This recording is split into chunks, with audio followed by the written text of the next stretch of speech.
ನೋಡಿ, ಸದ್ಯಕ್ಕೆ ರಾಜ್ಯ ಕಾಂಗ್ರೆಸ್ನಲ್ಲಿ ಚರ್ಚೆ ಆಗ್ತಿರುವಂತಹ ವಿಚಾರ ಸಂಪುಟ ವಿಸ್ತರಣೆಯ ವಿಚಾರ. ಇವತ್ತಾಗುತ್ತೆ, ನಾಳೆ ಆಗುತ್ತೆ, ಆಷಾಢ ಬರೋದ್ರೊಳಗಡೆ ಆಗುತ್ತೆ, ಆಷಾಢ ಮುಗಿದ ಮೇಲೆ ಶ್ರಾವಣಕ್ಕಾಗುತ್ತೆ ಅಂತ ಹೇಳಿ ಪಾಪ ಸಚಿವಾಕಾಂಕ್ಷಿಗಳು ಕಾದು ಕಾದು ಕಾದು ಸುಸ್ತಾಗ್ತಾ ಇದ್ದಾರೆ. ಸಚಿವ ಸ್ಥಾನ ಖಾಲಿ ಇರೋದು 20, ಆಕಾಂಕ್ಷಿಗಳ ಲಿಸ್ಟ್ ಇರೋದು 70ರಿಂದ 80. ಸೊ ಅಳದು ತೂಗಿ ಒಂದು ಲಿಸ್ಟನ್ನು ಸಿಎಂ ಡಿ ಕೆ ಶಿವಕುಮಾರ್ ಅವರು ರೆಡಿ ಮಾಡಿದ್ದಾರೆ. ಅದರ ಜೊತೆಗೆ ಮಾಜಿ ಸಿಎಂ ಸಿದ್ದರಾಮಯ್ಯ ಅವರು ಕೂಡ ಇಂಥವ್ರಿಗೆ ಸಚಿವರನ್ನಾಗಿ ಮಾಡಿ ಅಂತ ಹೇಳಿ ಅವರು ಕೂಡ ಒಂದು ಪಟ್ಟಿ ಹಿಡ್ಕೊಂಡು ರೆಡಿ ಆಗಿದ್ದಾರೆ. ಸೋಮವಾರ ಡೆಲ್ಲಿಗೆ ಪ್ರಯಾಣ ಮಾಡಲಿದ್ದಾರೆ ಡಿ ಕೆ ಶಿವಕುಮಾರ್ ಅವರು, ಅದರ ಜೊತೆಗೆ ಮಾಜಿ ಸಿಎಂ ಸಿದ್ದರಾಮಯ್ಯ ಅವರು. ಇವತ್ತು ವಿದೇಶ ಪ್ರವಾಸದಿಂದ ನವದೆಹಲಿಗೆ ವಾಪಸ್ ಆಗ್ತಾ ಇದ್ದಾರೆ ರಾಹುಲ್ ಗಾಂಧಿ. ಸೊ ರಾಹುಲ್ ಗಾಂಧಿ ಅವರು ಡೆಲ್ಲಿಗೆ ವಾಪಸ್ ಆದ ನಂತರ ಈ ಸಚಿವ ಸಂಪುಟ ವಿಸ್ತರಣೆಯ ಬಗ್ಗೆ ಚರ್ಚೆಯಾಗುತ್ತೆ.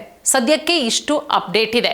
ಇದೆಲ್ಲದರ ನಡುವೆ ಸಚಿವಾಕಾಂಕ್ಷಿಗಳು, ನಾನಾಗಲೇ ಹೇಳಿದಾಗೆ 70ರಿಂದ 80 ಜನ ಸಚಿವಾಕಾಂಕ್ಷಿಗಳಿದ್ದಾರೆ. ನಾವು 3ರಿಂದ 4 ಬಾರಿ ಗೆದ್ದಿದ್ದೀವಿ, ನಾವು 5 ಬಾರಿ MLA ಆಗಿದ್ದೀವಿ, ನಮಗೊಂದು ಬಾರಿಯೂ ಕೂಡ ಸಚಿವ ಸ್ಥಾನ ಇಲ್ಲ. ಜಾತಿ ಆಧಾರದಲ್ಲಿ, ಸಮುದಾಯದ ಆಧಾರದಲ್ಲಿ ನಮಗೆ ಸಚಿವ ಸ್ಥಾನ ಬೇಕು ಅಂತ ಹೇಳಿ ಒಂದಷ್ಟು ಜನ ಕಾದು ಕಾದು ಕಾದು ಸುಸ್ತಾಗಿದ್ದಾರೆ. ಸಾಕಷ್ಟು ಜನ 3ರಿಂದ 4ರಿಂದ 5 ಬಾರಿ ಹೈಕಮಾಂಡ್ ಅಂಗಳಕ್ಕೆ ಹೋಗಿ ಪದೇ ಪದೇ ಕದ ತಟ್ಟಿ ವಾಪಸ್ ಬರ್ತಾ ಇದ್ದಾರೆ. ಬಟ್ ಹೈಕಮಾಂಡ್ ಕೂಡ ಸಿಎಂ ಡಿ ಕೆ ಶಿವಕುಮಾರ್ ಅವರಿಗೆ ಖಡಕ್ ಆಗಿ ಸೂಚನೆ ಕೊಟ್ಟಿದೆ, ಯಾರು ಕೂಡ ಸಚಿವ ಸ್ಥಾನಕ್ಕೋಸ್ಕರ ಲಾಬಿ ಮಾಡಂಗಿಲ್ಲ. ನಾವು ಯಾರನ್ನ ಸಚಿವರನ್ನಾಗಿ ಮಾಡ್ತೀವಿ ಅವರಷ್ಟೇ ಆಗಬೇಕು, ಕೆಲಸ ಮಾಡಬೇಕು, ಇಂಥದ್ದೇ ಖಾತೆ ಬೇಕು ಅಂತಲೂ ಕೂಡ ಲಾಬಿ ನಡೆಸಂಗಿಲ್ಲ. ಖಡಕ್ ಆಗಿ ಹೈಕಮಾಂಡ್ ಕೂಡ ಸೂಚನೆ ಕೊಟ್ಟಿದೆ ಡಿ ಕೆ ಶಿವಕುಮಾರ್ ಅವರಿಗೆ ಅನ್ನುವಂತಹ ಮಾಹಿತಿ ಸದ್ಯಕ್ಕೆ. ಆದರೆ 13ನೇ ತಾರೀಕಿನ ಒಳಗಡೆ ಸಂಪುಟ ವಿಸ್ತರಣೆ ಆಗಬೇಕು. 13ನೇ ತಾರೀಕಿನ ಒಳಗಡೆ ಪ್ರಮಾಣ ವಚನ ಸ್ವೀಕಾರ ಮಾಡಬೇಕು. ಇಲ್ಲ ಅಂತ ಹೇಳಿದ್ರೆ ಆಷಾಢದಲ್ಲಿ ಸಂಪುಟ ವಿಸ್ತರಣೆ ಆದರೂ ಕೂಡ ಆಶ್ಚರ್ಯ ಪಡಂಗಿಲ್ಲ. ಸೊ ಆಷಾಢದಲ್ಲಿ ಶುಭ ಕಾರ್ಯಗಳನ್ನು ಮಾಡಲ್ಲ, ಬೇಡ ಅಂತ ಹೋದರೆ ಆಷಾಢ ಬಿಟ್ಟು ಶ್ರಾವಣ ಮಾಸ ಅಂದರೆ ಇನ್ನೂ 1 ತಿಂಗಳು ಕಾಯಬೇಕಾಗುತ್ತೆ. 1 ತಿಂಗಳು ಕಾಯೋದಕ್ಕಾಗಲ್ಲ, ಮೋಸ್ಟ್ಲಿ ಆಷಾಢದಲ್ಲೇ ಆದರೂ ಕೂಡ ಆಶ್ಚರ್ಯ ಪಡಂಗಿಲ್ಲ. ಸೊ ಅದೊಂದು ಪಾಯಿಂಟ್. ಆದರೆ ಡಿ ಕೆ ಶಿವಕುಮಾರ್ ಅವರು ಒಂದು ಪಟ್ಟಿಯನ್ನು ಆಲ್ರೆಡಿ ರೆಡಿ ಮಾಡಿ ಇಟ್ಕೊಂಡ್ಬಿಟ್ಟಿದ್ದಾರೆ. ಅದನ್ನು ಹೋಗಿ ರಾಹುಲ್ ಗಾಂಧಿಯವರ ಕೈಗೆ ಇಟ್ಟು ರಾಹುಲ್ ಗಾಂಧಿಯವರಿಂದ ಸಹಿ ಹಾಕಿಸ್ಕೊಂಡು ಬೆಂಗಳೂರಿಗೆ ಬಂದು ಇಲ್ಲ ಅನೌನ್ಸ್ ಮಾಡಿ ಪ್ರಮಾಣ ವಚನ ಸ್ವೀಕಾರ ಮಾಡಿಸೋದೊಂದೇ ಬಾಕಿ ಇರೋದು. ಪಟ್ಟಿಯಂತೂ ಫೈನಲ್ ಆಗಿದೆ. ಹಾಗಾದರೆ ಯಾರ್ಯಾರ ಹೆಸರಿದೆ, ಯಾವ್ಯಾವ ಜಿಲ್ಲೆಗಳಿಗೆ ಎಷ್ಟೆಷ್ಟು ಸಚಿವ ಸ್ಥಾನ ಕೊಡಲಾಗಿದೆ, ಅದರ ಜೊತೆಗೆ ಪ್ರದೇಶವಾರು, ಜಾತಿವಾರು, ಸಮುದಾಯ ಹೇಗೆ ಡಿವೈಡ್ ಮಾಡಲಾಗಿದೆ, ಯಾರೆಲ್ಲ ಫೈನಲ್ ಲಿಸ್ಟಲ್ಲಿರುವಂತಹ ಆಕಾಂಕ್ಷಿಗಳು, ಯಾರ್ದೆಲ್ಲ ಹೆಸರನ್ನ ರೆಡಿ ಮಾಡಿದ್ದಾರೆ ಡಿ ಕೆ ಶಿವಕುಮಾರ್ ಅವರು. ಸೊ ನೋಡ್ತಾ ಹೋಗೋಣ ಒಬ್ಬೊಬ್ಬರಾಗಿ. ಮೊದಲಿಗೆ ರಘುಮೂರ್ತಿ ಅವರ ಹೆಸರು ಬಹಳಷ್ಟು ಜೋರಾಗಿ ಕೇಳಿ ಬರ್ತಾ ಇದೆ. ರಘುಮೂರ್ತಿ ಅವರು ಕೂಡ ಸಚಿವ ಸ್ಥಾನದ ಆಕಾಂಕ್ಷಿಯಾಗಿದ್ರು, ಅವರಿಗೆ ಡಿ ಕೆ ಶಿವಕುಮಾರ್ ಅವರು ಮಣೆ ಹಾಕ್ತಾ ಇದ್ದಾರೆ ಅನ್ನುವಂತಹ ವಿಚಾರ. ಇದೆಲ್ಲದರ ನಡುವೆ KM ಶಿವಲಿಂಗೇಗೌಡರು, ಅರಸೀಕೆರೆಯ ಕಾಂಗ್ರೆಸ್ ಶಾಸಕರು. KM ಶಿವಲಿಂಗೇಗೌಡರು JDS ಪಕ್ಷವನ್ನು ಬಿಟ್ಟು ಕಾಂಗ್ರೆಸ್ ಪಕ್ಷಕ್ಕೆ ಬರ್ತಾರೆ. ಸಚಿವ ಸ್ಥಾನದ ಆಕಾಂಕ್ಷಿ ಅಂತಲೂ ಕೂಡ ಸಾಕಷ್ಟು ಬಾರಿ ಅವರೇ ಓಪನ್ ಆಗಿ ಹೇಳಿದ್ದಾರೆ. ನನಗೆ ಇಂಥದ್ದೇ ಖಾತೆ ಕೊಡಿ ಅಂತ ಕೇಳಲ್ಲ, ಯಾವುದೇ ಖಾತೆ ಕೊಟ್ಟರು ಕೂಡ ನಾನು ನಿಭಾಯಿಸ್ತೀನಿ ಅಂತ ಹೇಳಿ. ರಘುಮೂರ್ತಿ, KM ಶಿವಲಿಂಗೇಗೌಡರು ಇವರಿಬ್ಬರು ಹೆಸರು ಕೂಡ ಡಿ ಕೆ ಶಿವಕುಮಾರ್ ಅವರ ಲೀಸ್ಟಲ್ಲಿ ಇದೆ. ಅದರ ಜೊತೆಗೆ ತನ್ವೀರ್ ಸೇಠ್ ಅವರ ಹೆಸರು ಕೂಡ ಕೇಳಿ ಬರ್ತಾ ಇದೆ. ತನ್ವೀರ್ ಸೇಠ್ ಅವರ ಹೆಸರು ಕೂಡ ಡಿ ಕೆ ಶಿವಕುಮಾರ್ ಅವರ ಲೀಸ್ಟಲ್ಲಿ ಇದೆ. ರಾಘವೇಂದ್ರ ಹಿಟ್ನಾಳ್ ಇವರ ಹೆಸರು ಕೂಡ ಕೇಳಿ ಬರ್ತಾ ಇದೆ.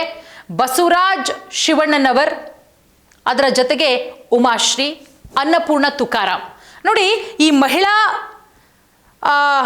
ಮಿನಿಸ್ಟರ್ಗಳು ಯಾರಾಗ್ತಾರೆ ಅನ್ನುವ ವಿಚಾರವೇ ಚರ್ಚೆ. ಈ ಕಡೆ ಲಕ್ಷ್ಮೀ ಹೆಬ್ಬಾಳ್ಕರ್ ಅವರು ಮೊನ್ನೆ ತಾನೇ ಬೆಳಗಾವಿಯಲ್ಲಿ ಮಾತನಾಡ್ತಾ ಸಂದರ್ಭದಲ್ಲಿ ಹೇಳಿದ್ರು, ಬೆಳಗಾವಿ ಜಿಲ್ಲೆಯಲ್ಲಿ 11 ಜನ ಕಾಂಗ್ರೆಸ್ MLAಗಳಿದ್ದಾರೆ, ಇಬ್ಬರಿಗಂತೂ ಸಚಿವ ಸ್ಥಾನ ಫಿಕ್ಸ್ ಅಂತ ಹೇಳೋದ್ರ ಮುಖಾಂತರ ನನ್ನನ್ನು ಸೇರಿದಂತೆ ಲಕ್ಷ್ಮಣ್ ಸವದಿ ಅವರ ಹೆಸರು ಎಲ್ಲೂ ಹೇಳಲಿಲ್ಲ.